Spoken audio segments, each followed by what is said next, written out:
France Inter. Radio Star Berlin. It's morning edition from NPR News.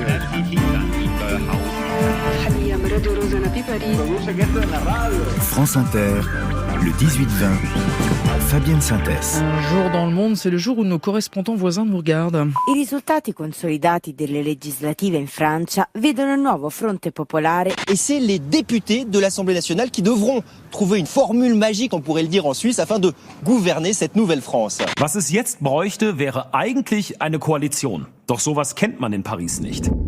Voilà, un petit florilège de ce qu'on peut entendre ici et là autour de nous, et on en discute justement avec Léo Klim. Vous êtes journaliste pour le magazine allemand Der Spiegel. Bonsoir à vous. Bonsoir. Avec Daniele Zappala, bonsoir. Vous êtes correspondant, vous, pour le quotidien italien Avvenire. Et Paul Ackermann, bonsoir. Bonsoir. Vous êtes le correspondant en France pour Le Temps. Vous êtes donc suisse. Vous serez neutre autour de cette table. Vous scrutez tous les trois, évidemment, la politique française de très près en ce moment, qui est plutôt un moment important. Je vais commencer avec vous, Léo Klim, parce que ce qu'on a entendu là, juste dans ce tout petit extrait, c'était le correspondant de la télé chez vous qui disait on aurait besoin d'une coalition en France, chose qu'on ne connaît pas à Paris. Et c'est vrai que c'est ce qu'on voit en fait jusqu'à présent. Est-ce que jusqu'à quel point ça vous étonne, vous, côté allemand, notre incapacité? À quel point vous dites bah oui, on n'est pas des Allemands, quoi. Oui, bien sûr. Ça m'étonne pas tellement, malheureusement, parce que rien n'est fait pour que ça existe en France. En France, dans le débat français, on a beaucoup évoqué le côté culturel. Mm-hmm. On n'a pas la culture de la coalition en France, c'est vrai. Mais il y a aussi beaucoup le côté systémique, c'est-à-dire que le système n'est pas fait pour qu'il y ait des coalitions qui se fassent. C'était une culture c'était un système, qui favorise la confrontation et qui donc n'est pas d'office. Qui aime la confrontation, la vraie différence d'ailleurs, c'est aussi celle-là, c'est qu'on aime ça. Qui donne une prime, qui donne une prime à la radicalité. Donc c'est ça qu'on voit et qui vient renforcer des tendances profondes qui existent au sein de la société française, qui sont des tendances de polarisation, comme on les connaît d'ailleurs aussi en Allemagne. Ouais. Mais le système vient encore les renforcer, c'est la différence avec le système allemand qui va tempérer, qui va éviter aussi qu'on fasse des promesses farfelues pendant la campagne, parce que d'office, parce qu'on sait de toute façon qu'il faudra à la fin. On va devoir discuter, on va devoir essayer de trouver des compromis. C'est quoi votre corps, vous, en Allemagne, pour trouver une coalition qui se tienne? Alors, je pense que c'est celui de 2017-2018, le dernier gouvernement Merkel, où les élections avaient eu lieu fin septembre, et le gouvernement s'est mis en place 6 mois après, au mois de mars. Et ça avait été d'ailleurs un peu drôle, parce que Emmanuel Macron avait tenu son discours à la Sorbonne. Il avait calqué 2 jours après les élections, pensant que il aurait un interlocuteur à Berlin, et il s'est complètement trompé. Il a par cela, quelque part, fait la démonstration qu'il comprenait pas le système allemand.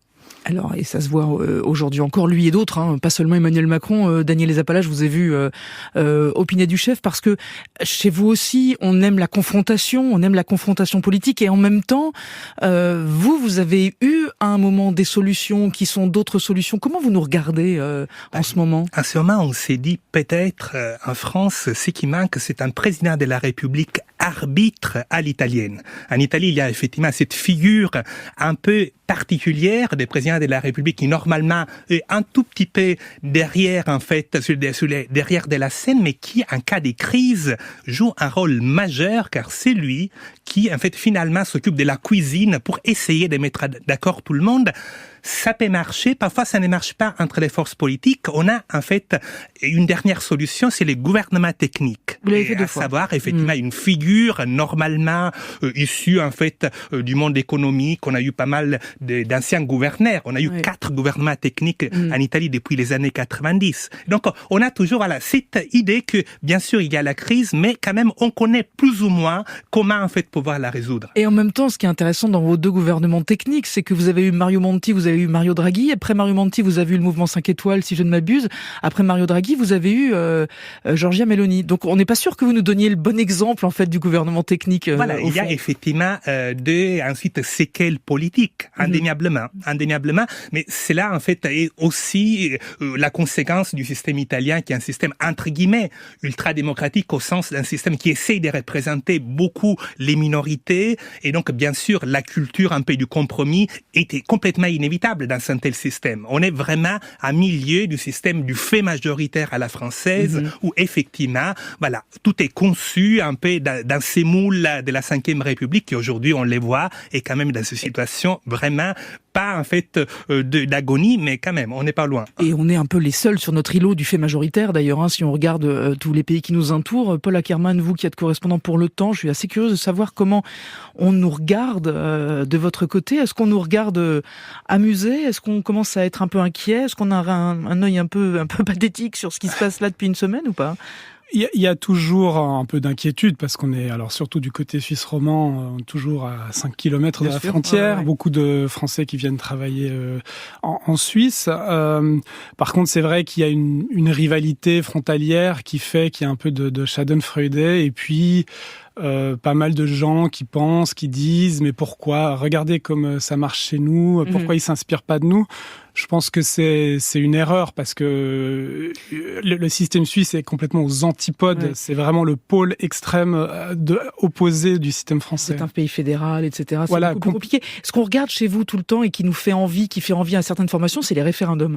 On se dit toujours, mais nous aussi, on devrait faire des votations comme les Suisses tout le temps. C'est ce qu'on regarde toujours avec intérêt. En fait. Alors le truc, c'est que le référendum joue justement ce rôle un peu pour, on va dire, les sujets plus radicaux, parce que le gouvernement est tellement consensuel. En fait, la Suisse, tout le système suisse est une seule coalition non-stop depuis des décennies. C'est-à-dire que tout le monde est intégré dans le gouvernement. Donc, quand on veut faire venir quelque chose qui n'est pas consensuel, on peut le faire par la démocratie directe. Après, la grande différence quand même, c'est qu'en France, la démocratie directe, elle viendrait du président, donc elle serait de nouveau verticale, alors qu'en Suisse, elle est complètement horizontale, comme que tout le reste de l'organisation du pays. Mais c'est peut-être ça, d'ailleurs, et c'est aussi ce qui nous différencie, mais ça qui est intéressant, Léo Klim, vous qui avez des Länder partout en Allemagne, c'est notre excès de centralisation aussi. Est-ce que c'est un point sur lequel on appuie pour expliquer aux Allemands ce qui est en train de nous arriver? Bien sûr.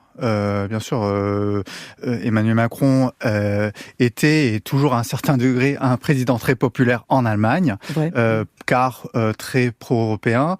Et là, on découvre qui peut avoir en fait un agissement qui quelque part est en lui-même extrême, parce que c'est un acte extrême de dissoudre l'Assemblée nationale parce qu'on s'est pris une défaite aux européennes. Et donc, bien sûr, ça interpelle énormément, et ça met un peu au jour les faiblesses d'un système, ou je dirais quelque part même la dangerosité d'un système où le pouvoir se concentre entre les mains d'une seule personne pendant 5 ans. On a entendu réagir Olaf Scholz juste après les élections, c'est-à-dire quand on a su que le Rassemblement national arrivait finalement en 3e position.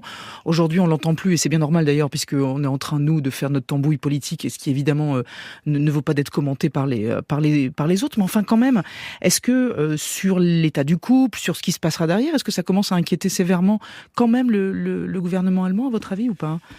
On essaye de comprendre. Nous, journalistes, on est là, on essaye d'expliquer.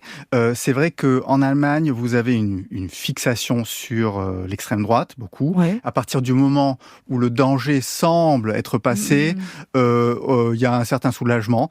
Et après, c'est très compliqué d'expliquer ce qui est en train de se passer en France. Je veux dire, même les Français eux-mêmes ne comprennent pas, ne savent pas où ils vont. Donc voilà, on essaye d'expliquer en grandes lignes.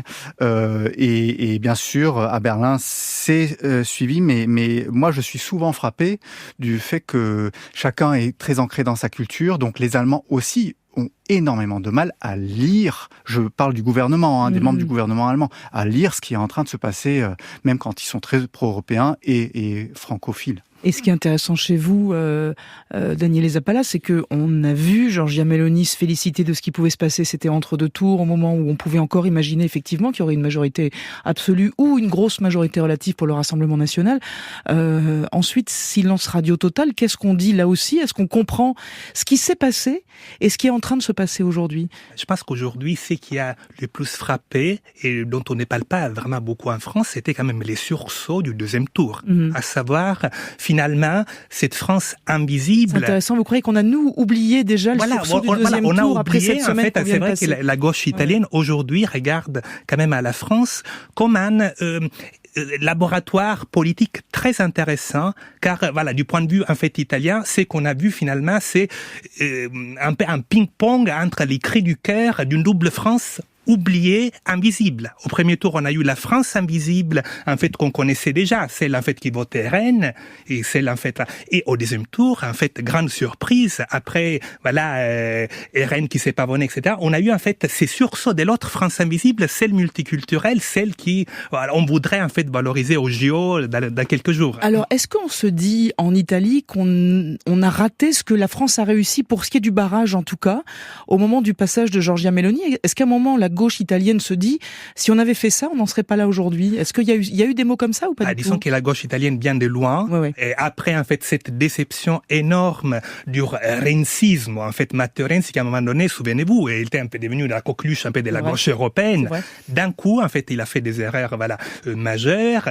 Et c'est vrai que les dégagismes, en fait, est passé par là. Les Italiens ont essayé, en fait, parce que voilà, on est dans cette, effectivement, dans ces maelstrom des dégagistes en Italie. Et donc, c'est vrai, on est tombé en fait sur Meloni, mais il ne faut pas en fait oublier que finalement la droite en Italie, tout courant confondu, se maintient plus ou moins à un niveau de 40% depuis finalement les années 90. Ça change effectivement les figures. À un moment donné, c'est vrai, c'était le berlusconisme.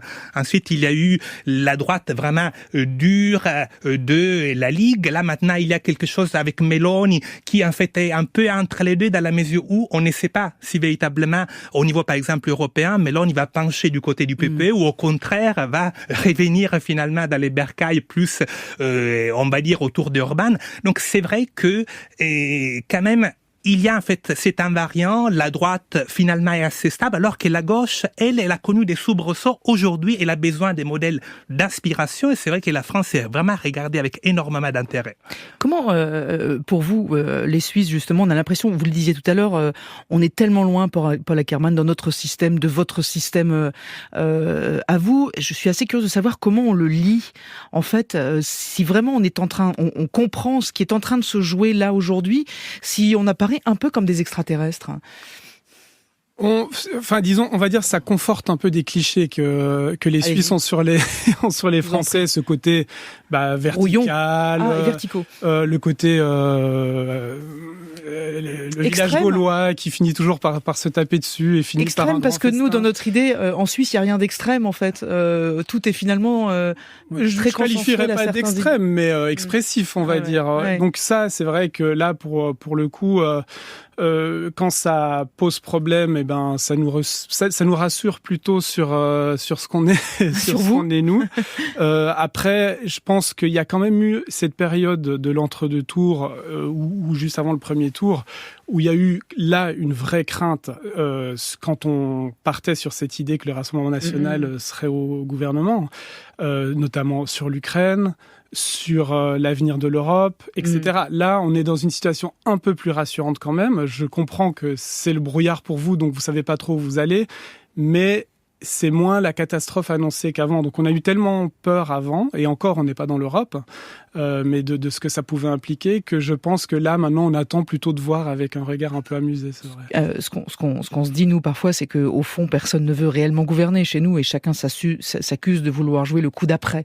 Est-ce que c'est aussi parmi les conclusions qui sont les vôtres, en fait, avec votre regard d'observateur? Je pense que c'est lié vraiment à cette fonction et à cette élection présidentielle qui est suprême, supérieure à tout, et tout le monde agit en fonction de cette élection qui vient là en 2027 au plus tard, si Macron démissionne pas avant. Et on le voit par exemple dans l'Alliance de gauche. Pourquoi ça marche pas? Parce que les uns et les autres se positionnent pour 2027 et que c'est pas possible pour les insoumis, par exemple, de faire la moindre concession et de tout d'un coup ne plus être cette incarnation de la gauche pure.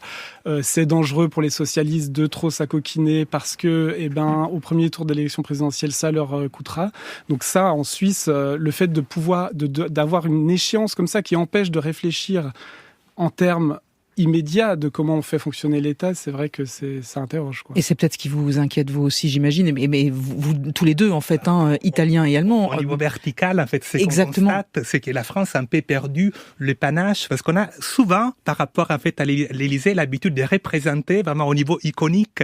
C'est là, en fait, avec, bien évidemment, Napoléon sur son cheval, et là, on voit, en fait, un peu les contraires. C'est presque, en fait, si vous me passez l'image, les chevaux des Marly, on voit les pauvres palefreniers qui doivent, en fait, voilà, tenir les chevaux, en fait, cabrés. Et donc, là, ça nous étonne, parce que ce n'est pas du tout l'image de la France qu'on avait, bien évidemment. Nous étonne et vous étonne et vous inquiète un peu, Léo Klim, parce qu'on parlait d'Europe tout à l'heure et qu'est-ce qui va se passer derrière. Si effectivement, personne ne vous gouvernait parce que chacun attend 2027 en regardant l'autre, on ne sera pas plus avancé. C'est peut-être ça aussi qui coince de votre côté.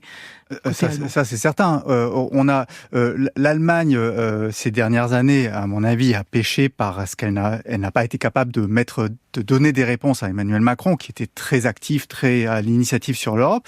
Et là, on risque d'avoir des Allemands qui, de toute façon, sont très frileux et très pragmatiques d'une manière générale dans leur politique européenne, et plus disons le moteur français qui arrivait quand même souvent à entraîner aussi Berlin derrière lui. J'ai une toute dernière question, on a déjà passé l'heure pour vous, mais c'est chez vous que je l'ai lu, je crois, Paul Ackermann, cette idée qu'on n'arrivait même pas à se réjouir, nous, en ce moment, les Français, et même pas pour nos Jeux Olympiques, en fait. Je me demandais comment, de votre regard extérieur, est-ce que vous vous dites, au moins, les Français seront rassérénés par quelque chose grâce aux JO, ou est-ce que vous êtes toujours en train de douter de ça? Encore une fois, hier, je suis allé poser cette question-là un peu sur le parcours de la flamme. J'ai essayé d'éviter un peu les Champs-Élysées, les grands lieux. Et j'étais surpris, je dois le dire. Il y avait quand même pas mal de ferveur, pas mal d'envie d'y croire. Aussi l'impression de voir des gens qu'on n'entend pas non plus beaucoup, une autre de ces France silencieuses, les gens qui ont juste envie que ça se passe bien et puis envie de se réjouir de ça. Donc nous, les journalistes un peu politique, on est très marqué par cette période électorale. Je ne sais pas si c'est le cas de tout le monde. Et on s'est dit qu'en fait, les JO pourraient peut-être donner des idées, même pour Matignon. Quand on voit en fait la popularité d'une figure comme Yannick Noah, en fait, voilà, on s'est dit, il faudrait, pas forcément Yannick Noah, mais quelqu'un avec son charisme, la capacité de rassembler peut-être un profil complètement différent par rapport à ce qu'on a vu jusqu'à présent, les classiques modèles Sciences Po, ENA, etc. Là, c'est vrai que ça peut donner des idées. Écoutez, j'espère qu'on vous entend. Juste en un mot, Léo Klim, est-ce que vous nous pensez capables, nous les Français, d'avoir un moral qui remonte, de penser à autre chose et de passer à autre chose que la politique avec cette parenthèse JO? Est-ce que vous nous sentez loin de tout ça? Oui, je pense que ce sera bien. C'est une chance qu'il y ait encore ces Jeux Olympiques juste après cette débâcle malheureusement politique à laquelle on a assisté. Croisons les doigts, on continuera à vous lire, c'est toujours intéressant, on sera ravis de vous revoir très très vite pour vous entendre parler de nous. Merci à tous les trois, merci vraiment. Le 18-20, Fabienne Synthèse sur France Inter. La suite ce soir, c'est le reportage d'un jour dans le monde et c'est la suite aussi de notre quête des lieux de vacances de chacun dans son propre pays. Nous serons en Suède dans de toutes petites maisons pour aller jusqu'à 19h sous les radars olympiques. C'est vous, Julien Baldacchino. Salut Julien. Bonsoir, on va découvrir un Paris rêvé façon Emily in Paris et c'est une pop star américaine qui s'y projette pour faire la promo des Jeux. Le monde à 18h50, c'est vous Franck Madvon. Bonsoir Franck. Bonsoir Fabienne, bonsoir à tous. On est aussi sur la route des Jeux cette semaine, des Jeux de Paris. JO qui n'échapperont pas aux échos du conflit entre Israël et le Hamas. Et Caroline prend date avec Caroline Gillet qui a choisi un 16 juillet d'il y a très très longtemps. Bonsoir Caroline. Bonsoir Fabienne. Alors c'est un 16 juillet en 997 qu'a eu lieu la bataille du Spercheios pendant les guerres byzantino-bulgares. Ça ne vous dit rien? Je vais vous raconter, attention, c'est sanglant. Allez, à tout de suite tout le monde, le tour de la planète ne fait que commencer. Il passe par le Texas avec Black Pumas, Sauvignon sur France Inter.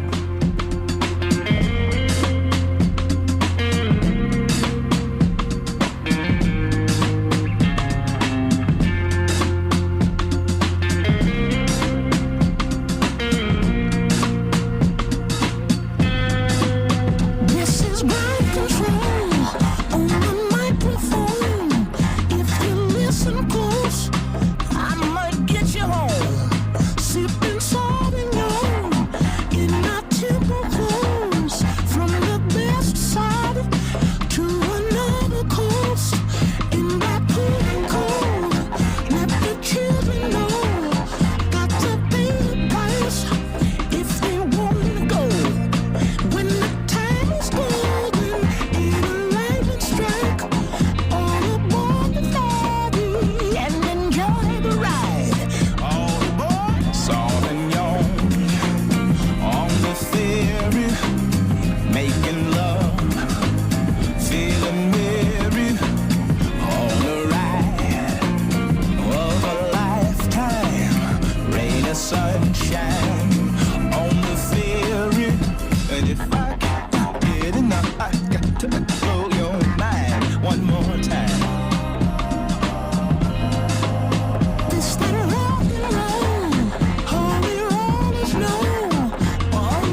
Le reportage d'un jour dans le monde est en Suède et nous poursuivons notre série sur les lieux et les places qui parlent d'habitudes estivales dans les pays du monde. En Suède, donc, les vacances d'été riment avec maison de campagne au bord du lac perdu au milieu d'une forêt, mais pour ceux qui n'ont pas hérité, pour ceux qui n'ont pas les moyens, il existe ce qu'on appelle des cabanes d'été dans les jardins communautaires. Il y en a 50 000 en Suède, 10 000 pour la seule ville de Stockholm. Des maisonnettes historiques, très rustiques, très abordables. Encore faut-il être disposé à patienter quelques années. Le reste, c'est Carlotta Morteo qui raconte. Entouré de pivoines, à l'ombre d'un poirier, Patrick, la cinquantaine, nous sert un verre d'eau rempli de feuilles de menthe fraîches. Je déménage en mai et je vis ici jusqu'en septembre. Mon appartement est à 4 km seulement, mais mon lit et mon frigo sont là. C'est ma maison d'été. Depuis 22 ans, ce travailleur social passe tous ses étés dans sa petite bicoque jaune, aux allures de maison de poupée, située dans un jardin communautaire construit en 1936 à 20 minutes en bus du centre-ville de Stockholm. Dans mon travail, j'ai beaucoup à faire aux humains. Les plantes, ça ne crie pas, ça ne te dit pas ce qui va pas.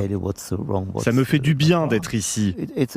C'est un refuge en fait. Il y a des géraniums devant la maison. 300 mètres carrés de jardin luxuriant entourent ce cabanon en bois d'environ 8 mètres sur 3. À l'intérieur, on trouve le strict nécessaire, un canapé-lit, une bibliothèque, une radio, un poêle à bois et un lit superposé pour accueillir les amis ou la famille.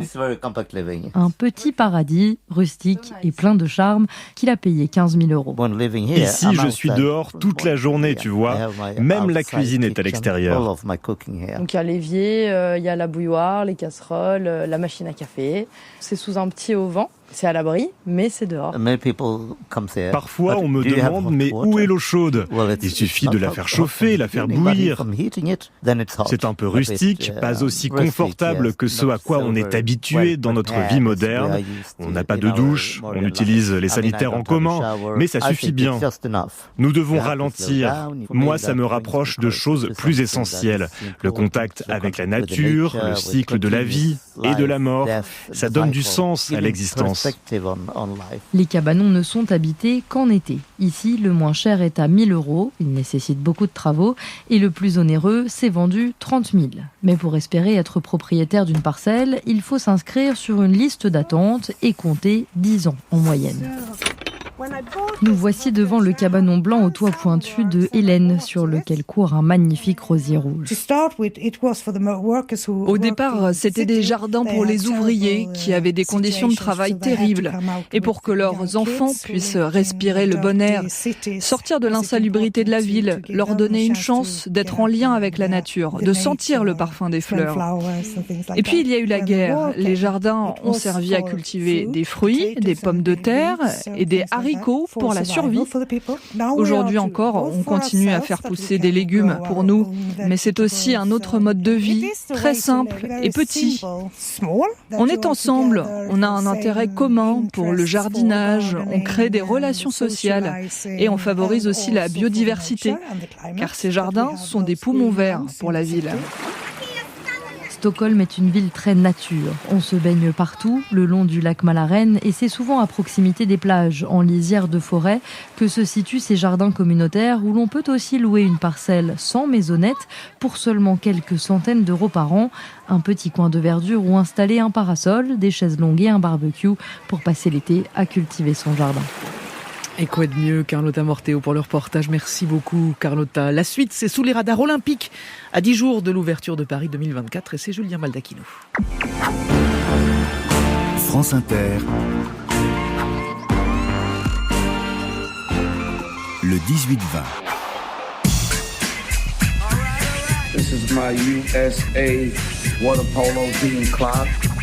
Et Julien, ce soir, vous commencez par l'histoire d'une rencontre qui a quelque chose de surréaliste, de l'aveu même de ses protagonistes. Et oui, imaginez la rencontre entre une ancienne gloire du rap américain qui a 65 ans aujourd'hui et l'une des meilleures équipes de water-polo du monde. Eh bien, ça s'est produit grâce à Instagram il y a quelques semaines, quand la joueuse Maggie Stephens a posté une photo avec un appel à soutenir le water-polo, qui est un sport encore peu connu aux États-Unis.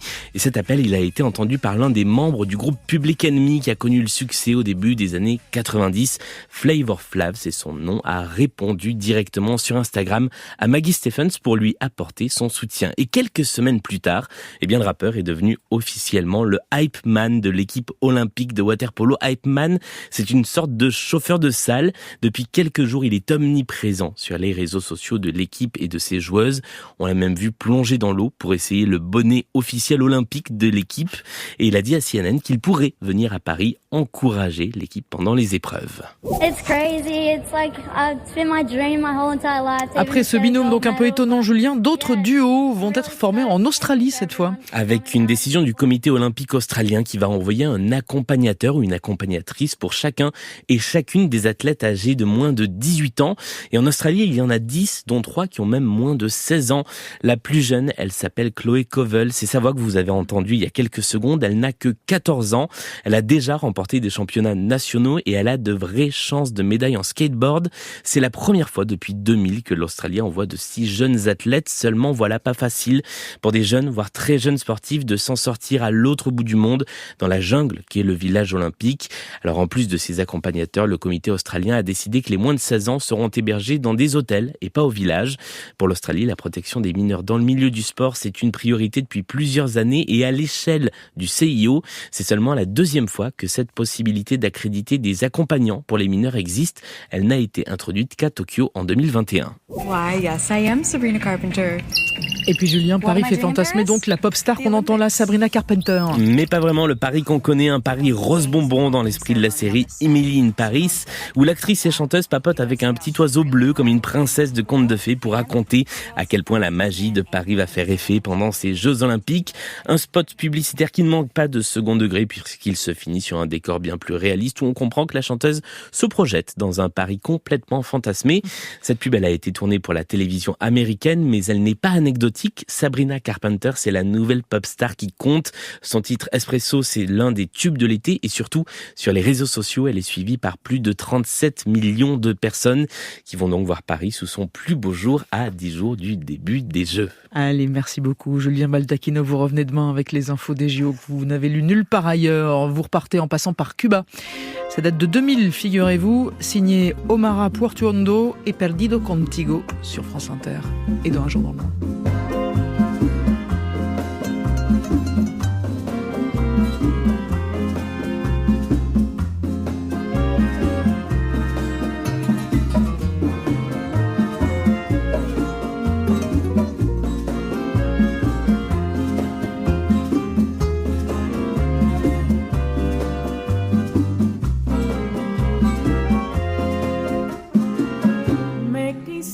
Lo sé,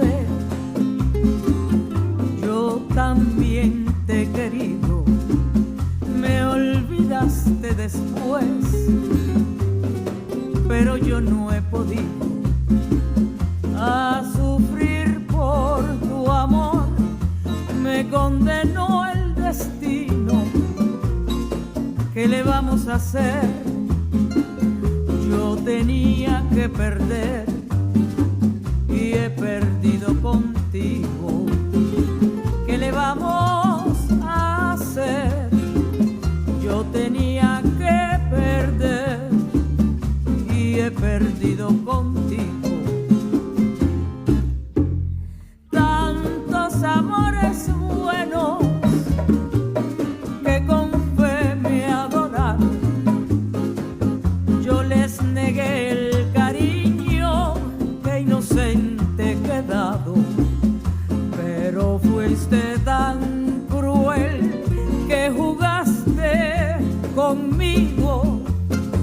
¿Qué le vamos a hacer? Yo tenía que perder y he perdido contigo. ¿Qué le vamos a hacer? Yo tenía que perder y he perdido contigo.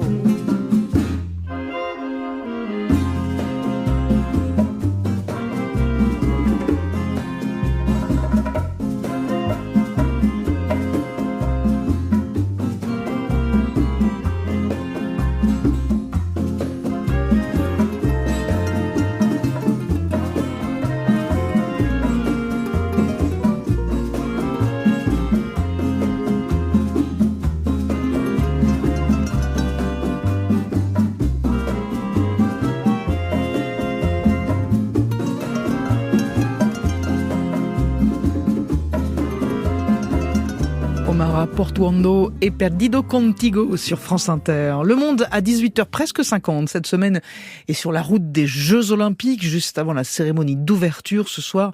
Franck Madvon, vous nous dites pourquoi le conflit israélo-palestinien va forcément s'inviter aux Jeux de Paris. Oui, les JO sont bien sûr régulièrement rattrapés par les conflits en cours. On en parlait hier en évoquant l'espoir d'une trêve olympique. Le sport parvient rarement à faire taire les armes et la guerre entre Israël et le Hamas nourrit déjà la chronique olympique. Avant-hier, la délégation palestinienne a organisé une cérémonie en Cisjordanie avant son départ pour Paris. Elle compte 8 sportifs dans 6 disciplines différentes. Ce sera seulement la 8e participation de la Palestine aux JO. Le comité olympique palestinien n'est reconnu que depuis 1995, un héritage du processus de paix d'Oslo. Le président de ce comité, Djibril Rajoub, entend se servir des Jeux de Paris comme d'une tribune pour sensibiliser l'opinion sur la tragédie de Gaza. Il affirme que les infrastructures sportives ont été détruites par Israël dans le territoire et estime que 400 athlètes bénévoles et employés du monde sportif ont été tués ou blessés. Et de nombreux appels ont été lancés pour bannir Israël des JO. Oui, c'est la position des Palestiniens pour qui Israël devrait subir le même sort que la Russie et la Biélorussie, des sportifs autorisés à concourir sous bannière neutre. Cet appel a été repris dans le monde entier, y compris en France, où 26 députés de gauche ont adressé une lettre en ce sens au CIO. Israël est accusé de tuer des milliers de civils à Gaza au mépris de la charte olympique qui promeut le respect des droits de l'homme. Autre argument, Israël serait responsable d'un système d'apartheid contre les Palestiniens. Or, l'Afrique du Sud et son régime d'apartheid ont justement été bannis des JO pendant une trentaine d'années. Mais Israël, Franck, participera bien aux Jeux de Paris. Ben oui, pour le CIO, ces accusations ne sont pas recevables. Le cas de la Russie ne peut être comparé à celui d'Israël. Moscou a violé la trêve olympique, on en parlait hier, en envahissant la Crimée en 2014, après les Jeux d'hiver de Sotchi, et en attaquant l'Ukraine il y a 2 ans, après les Jeux d'hiver de Pékin. Le CIO adopte une position prudente. Il défend la solution à 2 États en reconnaissant les comités olympiques d'Israël et de Palestine. Pas de sanctions donc contre Israël, qui envoie 88 sportifs à Paris. Le pays a déjà décroché 13 médailles dans son histoire en 17 participations.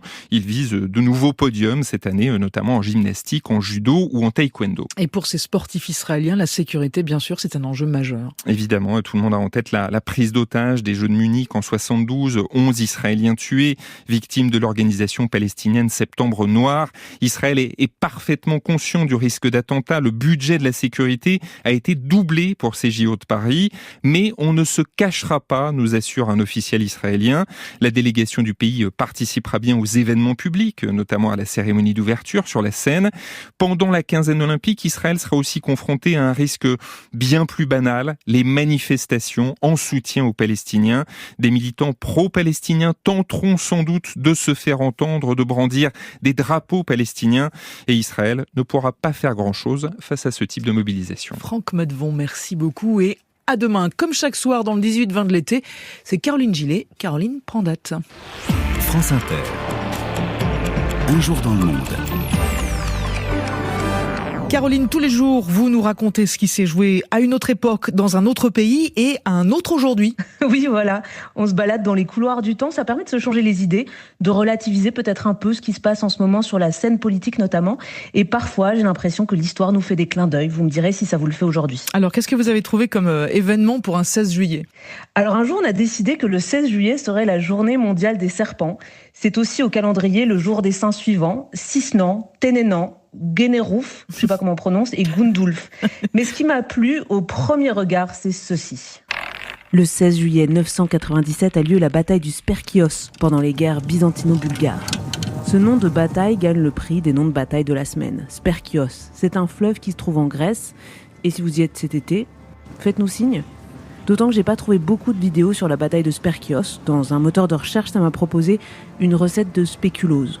Vincent Desroches, directeur de l'équipe Centre d'Histoire et Civilisation de Byzance au Collège de France, a accepté de m'aider à reconstituer ce qui s'est passé ce jour-là. La bataille proprement dite est assez simple, parce que c'est une bataille de surprise. Une grande incursion bulgare est partie vers le sud de la Grèce. Ils s'abritent des Byzantins qui les poursuivent au sud, derrière la rivière du Spercheios. Et ce qu'ils ont mal calculé, c'est que juste à côté, il y a un gué. et que les Byzantins le traversent pendant la nuit et les attaquent par surprise au petit matin. En fait, il n'y a pas de bataille. C'est pratiquement une extermination directe. Par ailleurs, je lis qu'il pleuvait beaucoup cette nuit-là, ce qui a dû masquer les opérations des Byzantins. Je vous propose d'essayer de comprendre quelles sont les forces en présence. D'un côté, il y a les Bulgares. Leur chef Samuel ne devait pas devenir chef. Il était général comme ses 3 frères aînés. Par une sorte de sélection naturelle, sans peut-être qu'il l'ait voulu, c'est lui qui va se retrouver à incarner, disons, la résistance bulgare. Alors il se débrouille mieux, certes, mais cette défaite surprise de Spercheios est quand même très humiliante. Oui, ils n'avaient peut-être pas le savoir théorique ou l'expérience militaire qu'avaient les Byzantins, qui ont peut-être aussi une meilleure connaissance du terrain, parce que c'était en fait en terrain byzantin. Ça n'a pas été simple de trouver de la musique de la bonne époque, à part sur les reconstitutions des batailles de jeux vidéo. Pour pallier au manque de musique, j'ai trouvé ces bruitages de flèches. Attention une flèche, attention nuée de flèches. Les Byzantins avaient de l'avance sur les Bulgares parce qu'ils avaient beaucoup étudié la guerre, notamment dans les Tactica, un traité militaire écrit par un de leurs empereurs un siècle avant la bataille du Spercheios. Et ils donnent bien sûr des descriptions des ordres de bataille byzantins, mais surtout ils décrivent l'ennemi. Par exemple, les Slaves dans les Balkans sont souvent dans des régions où il y a de grands marécages. Et lorsqu'un Slave est en mauvaise position, ce qu'il fait, c'est qu'il coupe un roseau, il plonge dans l'eau et il respire par le roseau. Et alors, les tactiques à décrire, dans ce cas-là, il faut l'arracher pour que le bonhomme soit obligé de sortir de l'eau, parce que sinon il se noie. Mais alors pourquoi les Bulgares, alors que leur armée était dite plus rustique, avaient pu prendre l'avantage jusqu'à la bataille du Spercheios? Alors, les Byzantins à l'époque sont le plus grand empire de la région, disons, de l'Est de la Méditerranée. Simplement, à partir de l'accession au pouvoir de Basile II en 976, qui est encore très jeune, le problème est que pendant longtemps, il y a une sorte de régence qui se fait autour de lui. Et c'est une période de faiblesse pour l'Empire byzantin. Pendant des années, il a été embêté par des révoltes de généraux. Et ça l'a tellement absorbé qu'il a laissé des champs libres aux Bulgares. Et le Spercheios est le moment décisif où ça se retourne. C'est en fait les Byzantins, après cette bataille, vont contre-attaquer et finir en 1014 par l'emporter sur les Bulgares à la bataille du Kleidion. En fait, les Byzantins vont faire, comme ils l'ont fait déjà auparavant une fois, ils vont absorber la Bulgarie. Après cette défaite, il y a une assimilation culturelle des Bulgares dans l'Empire byzantin. Mais cette assimilation ne va pas jusqu'au bout. Et pour le démontrer, j'adore cette image que donne Vincent de Roche. Lorsqu'on fait du commerce avec les Bulgares, les Byzantins vont à un endroit précis, les Bulgares ont laissé des marchandises, mais les Bulgares sont retirés, et les Byzantins laissent de l'argent. Et les Bulgares disent qu'ils sont d'accord ou non en prenant l'argent ou non.